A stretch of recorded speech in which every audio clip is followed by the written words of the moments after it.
जिंदगी के भिन्न रंगों को समेट कहानी का आकार देता हूं। कुछ इसलिए ही तो कहानीकार कहलाता हूं।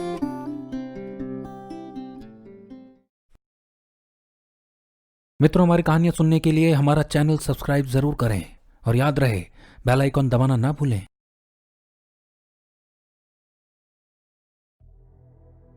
सुना रहा हूं आगे की कहानी, हिज लास्ट विश भाग 2। भाग 1 में आपने सुना प्रीतम, जो कि एक जाना माना एक्टर था, उसे कैंसर हो जाता है और जब वो खुद को मौत के करीब पाता है तो किसी मैजिक की कामना करता है। तब उसे पार्क की बेंच पर एक व्यक्ति मिलता है जो उसकी विश पूरी कर देता है और प्रीतम को जीवन दान दे देता है। पर वो बदले में किसी को मारने को कहता है। लेकिन प्रीतम तब हैरान हो जाता है जब वो व्यक्ति उसे एक फोटो देता है, पर वो फोटो उसी व्यक्ति की होती है। अब आगे की कहानी। प्रीतम पार्क की बेंच पर बैठा कांपते हाथों से उस व्यक्ति द्वारा दिए गए फोटोग्राफ को संकोच भरी नजरों से निहारने लगा। नहीं, ये नहीं हो सकता। तुम जरूर मेरे साथ कोई खेल खेल रहे हो। यह तुम्हारी जिंदगी का खेल है। एक तरफ जीवन है और दूसरी तरफ तुम्हारी मौत। मैंने तुम्हें जीवन दान दिया है और तुम अब पीछे नहीं हट सकते। तुम्हें अगले 3 दिन के अंदर इस फोटो वाले व्यक्ति को मौत के घाट उतारना होगा। और हां, ये लो, ये हथौड़ी और 13 कीलें। तुम्हें उस व्यक्ति को रात 1 से 2 बजे के बीच में इसी हथौड़ी से मारना होगा। तुम्हें बिना रुके लगभग 10 बार उसके सर पर वार करना होगा और फिर ये कीलें उसके शरीर के अंदर सर से लेकर पांव तक गोदनी होंगी। अगर तुमने जरा सी भी गड़बड़ी की तो तुम्हारा यह काम असफल माना जाएगा। याद रहे, 10 से 1 वार न ज्यादा न कम। वो व्यक्ति अचानक चुप हो गया और कुछ देर प्रीतम को अजीब सी मुस्कान भर देखने लगा। पर यह तो निर्दयता होगी। तुम खुद को इतने भयानक तरीके से क्यों मौत के हवाले करना चाहते हो? प्रीतम के हाथ पांव ठंडे हो चले थे। काम खत्म करो, तुम्हें सब पता चल जाएगा। और हां, 3 दिन के अंदर। वो व्यक्ति इतना क्या उठ गया और अपनी जेब से एक पर्ची प्रीतम को दे दी। इसमें एड्रेस है जहां तुम्हें जाना है। धीरे धीरे वो व्यक्ति प्रीतम की आंखों से ओझल हो गया। प्रीतम न जाने कब तक अपने दोनों हाथों को भींचे वहां बैठा रहा। उसके लिए मानो समय रुक सा गया था। घंटों बीत जाने के बाद जब वो वापस सचेत अवस्था में आया तो पाया दिन ढलने को है। उसने खुद को समेटते हुए घर का रास्ता ले लिया। घर के अंदर जल रही रोशनी आज उसके अंदर के अंधकार को मिटा नहीं पा रही थी। वो अपनी पत्नी स्नेहा से साझा कर लेना चाहता था कि उसका ये जीवन झूठ सा बन गया है। उस पर एक कालिख लगने वाली है जो किसी के खून में लिपटी होगी। आज तो खुशी का मौका है, फिर तुम्हारे चेहरे पर यह उदासी क्यों? स्नेहा ने प्रीतम के सर पर हाथ फेर दिया। कुछ नहीं, कुछ भी तो नहीं, बस बहुत कुछ दिमाग में चल रहा है, शायद इसलिए। प्रीतम अपनी आंखों को छिपाने लगा। कुछ तो है जो तुम उसे छिपा रहे हो। आज दिन भर तुम गायब भी थे। सच बताओ प्लीज। स्नेहा के बहुत पूछने के बाद भी प्रीतम ने उसे सच नहीं बताया। बीच रात जब सब सो गए तो उसने उठ वो पर्ची खोली और हथौड़ी और कीलें ले दिए पते पर चला गया। जब वो वहां पहुंचा तो हैरान हो गया। वो जगह अंधकार में डूबी थी। एक बड़े से घर के बाहर सिर्फ एक लालटेन जल रही थी। यहां लाइट क्यों नहीं है? प्रीतम मन ही मन बुदबुदाने लगा। जब वो आगे बढ़ा तो पाया वहां सब कुछ लकड़ी का बना था। दीवारें, पिलर्स, सीढ़ियां, यहां तक कि फ्लोरिंग भी लकड़ी की ही बनी थी। अंदर जाने का रास्ता एक पतली गैलरी से होकर जाता था। जब गैलरी खत्म हुई तो उसने अपने आप को एक बड़े कमरे में पाया जहां 2 बड़ी लालटेन जल रही थी। सामने एक बड़ी रेस्ट चेयर पर एक व्यक्ति आराम कर रहा था। चारों ओर लकड़ी की दीवारों पर अजीब आकृतियां बनी थी और एक टेबल पर कई किताबें रखी थी।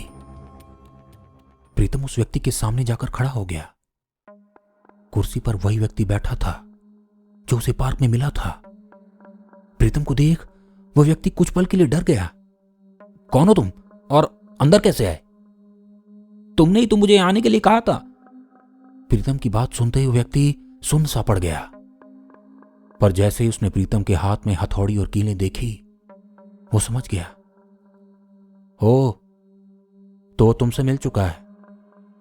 तब तो उसने तुम्हारी विश भी पूरी की होगी और तुम मुझे यहां मारने आए हो। वो व्यक्ति मतलब? तुमने ही तो मुझे अपनी फोटो और यहां का पता दिया और तुमने ही मुझे तुम्हें खत्म करने के लिए कहा। प्रीतम की जबान लड़खड़ा चली थी। वो मैं नहीं, बल्कि वो है जिसने कई साल पहले मेरी विश पूरी की थी और आज उसने तुम्हारी विश पूरी की। तब मैंने किसी को मारकर अपना जीवन मांगा था और आज तुम मुझे मारकर अपना जीवन मांग लोगे। मैं समझा नहीं। तुम दोनों एक जैसे ही तो दिखते हो। प्रीतम अपनी फटी आंखों से उसे देखे जा रहा था। मेरा नाम विनय है। वो जिसको मरवाना चाहता है उसका रूप ले लेता है। मैंने जब पृथ्वी को मारा था, पृथ्वी वो व्यक्ति जिसको मारकर मैंने खुद का जीवन पाया था, तब उसने उसका रूप ले लिया था और मैं भी तुम्हारी तरह भ्रमित था। मुझे भी यही लगा था कि पृथ्वी खुद को ही मरवाना चाहता है। कल को जब वो किसी और की विश पूरी करेगा तो तुम्हें भी वैसे ही मरवाएगा। वो सूक्ष्म रूप में रहता है, यानी बिना शरीर के पूरे विश्व में भ्रमण करता है और जब चाहे जिसका चाहे रूप ले लेता है। वो शताब्दियों से धरती पर है और लोगों को जीवन दान देता भी है और जीवन लेता भी है। मैं तुम्हें मार नहीं सकता, ये तो गलत होगा। प्रीतम पीछे मुड़ बाहर की ओर जाने लगा। वो बाहर ही खड़ा है, ये देख रहा है कि तुम मुझे कम मारोगे और तुम्हें मुझे मारना ही पड़ेगा। तुम्हारे पास कोई और चारा नहीं, अन्यथा तुम जैसे ही बाहर निकलोगे वो तुम्हारी जान ले लेगा। उसका नियम साफ है, प्रकृति का संतुलन बने रहना चाहिए। एक की मृत्यु तो दूसरे का जीवन।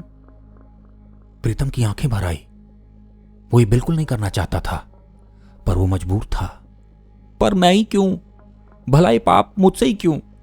प्रीतम ने चिल्लाते हुए उस व्यक्ति पर वार करना शुरू कर दिया। कितना भयावह मंजर था, उसे गिनना भी था और रुकना भी नहीं था। कुछ पल बाद जब उसने बताए तरीके से कीलें गाड़ दी तो वो रोते हुए उस घर से बाहर निकल गया।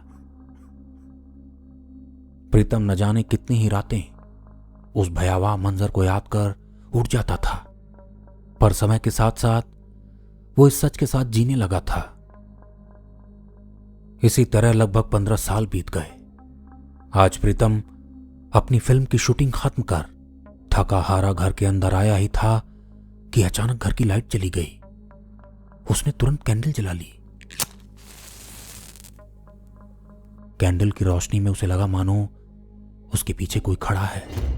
उसने पलटकर उस ओर देखा तो पाया कोई व्यक्ति पसीने से तरबदर उसके सामने खड़ा है। वो डरा हुआ सा था, पर जब प्रीतम ने उसके हाथ में हथौड़ी और कीलें देखी तो बोल बैठा, ओह, तो तुमसे मिल चुका है।